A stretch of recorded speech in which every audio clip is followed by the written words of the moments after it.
welcome to Business Time. I am Melisha. There is something I need you to do for me. If you have not yet subscribed to my channel, I need you to do so. Yes, subscribe. Thank you. Today, we will be looking at the economic systems. Every single country has an economic system. Yes, and it is the way they organize their scarce resources.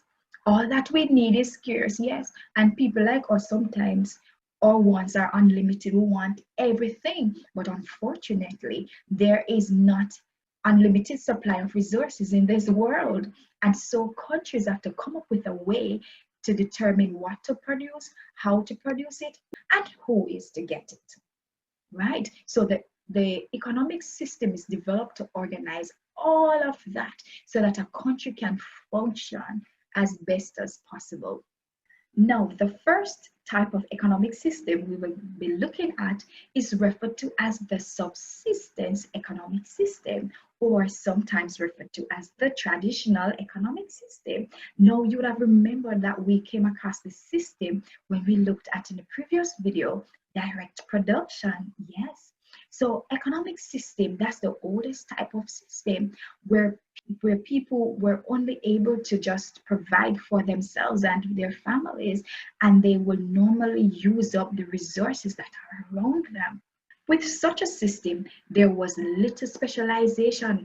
Hardly any trading was taking place either. And so people in their groups and their families, they would provide what they could for themselves.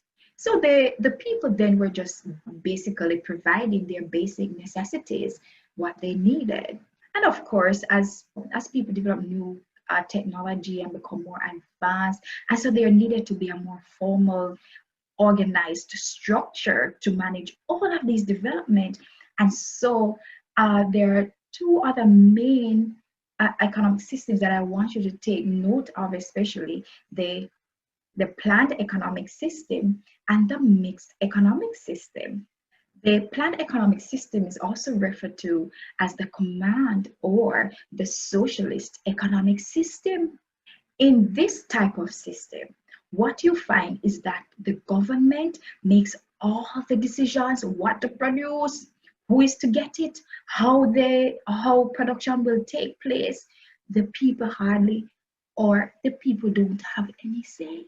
Can you think of any country with such an economic system? Like North Korea, and you have like Cuba, yes, and you have China, yes. Those countries are the main ones, still for the most part using a planned economic system to govern the country. Now, the next economic system that you need to take note of is the free or market economic system, also referred to as the capitalist economic system. With this, a country with this kind of economic system, there's little or no government control. Basically, the people run things, yes.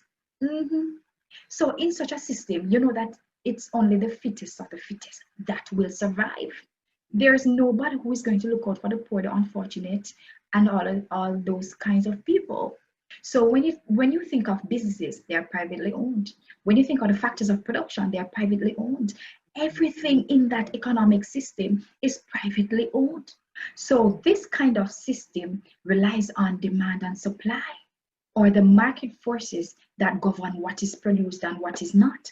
Because once people are demanding a certain kind of product, that is what the business owners are going to provide. If people don't want it, the business owners are not going to provide it. Also, business owners will, in this kind of economy, produce goods that will allow them to make some good money, good profit. So what you find is that there is hardly any country in the world with a free market economic system. There are some countries that will come very close to it, perhaps like the United States of America, but you realize that there needs to be some control to kind of look out for the less fortunate and those who would need help, because if persons are not able to afford certain goods, what they can afford will not necessarily be provided, because the business owners will not necessarily make any money from it. And so, in all good sense, there needs to be some amount of government control to balance things. And so the next economic system that we will be looking at is the mixed economic system. Now, the thing with this type of economic system is that most countries use this system, yes. Now, it consists of both the private sector and the public sector. So resources are owned by the government and also by the people. And what happens is that in this type of system, there's a government system that is put in place or elected democratically by the people, where they go and vote. And so now what is produced is shared. So, like in the free economic system, where businesses will mostly provide what they are able to make a lot of profit on, and that their business can strive on. So in the mixed economic system, you have the government now who kind of cushion it to help those who are not able to afford certain goods and services, but it's necessary. The government will provide things like those. For example, in Jamaica, the government for the most part provide free healthcare. Just imagine if it was like a free economic system, how many persons would not be able to provide free healthcare. And so you'll find that those even the education system, the private schools, they are so expensive. But guess what? The government provides schools so that those who are not able to afford private education, their children can also go to school, so nobody's left behind. So you know what? Which of these economic systems do you like to live on? The free economic system, the planned economic system, or the mixed economic system? Think about it. I would prefer like a mixed economic system, because I like to have a say too, things are done in the country. So I think it's kind of, what do you think? I don't know. A mixed economic system for you, a planned economic system for you, a free economic system for you, a subsistence economic system for you.